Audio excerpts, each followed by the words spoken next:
আমলকিগুলো দেখে মনে হচ্ছে দেখো ফুল। আর তবে আমলকির আচার কীভাবে বানাতে হয় আমরাও জানি না, মানে আমি আগে ধুয়ে নেবো, এটা ধুতে তো হবে ফার্স্টে সেটুকু জানি, তো আগে ধুয়ে নেবো তারপরে মাখবো বাকিটা। আমি গুড় দিয়ে বানাবো কেন? এইটা জাস্ট সিস্টেম না।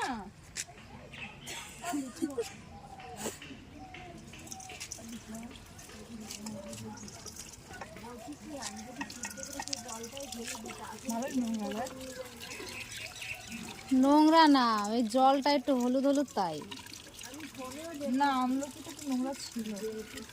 ডল ভালো করে নে, বন্ধ কর।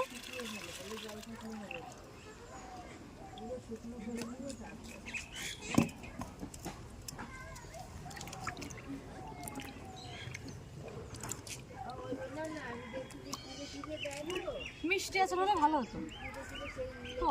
তাই একটু মিষ্টি আচারও করি।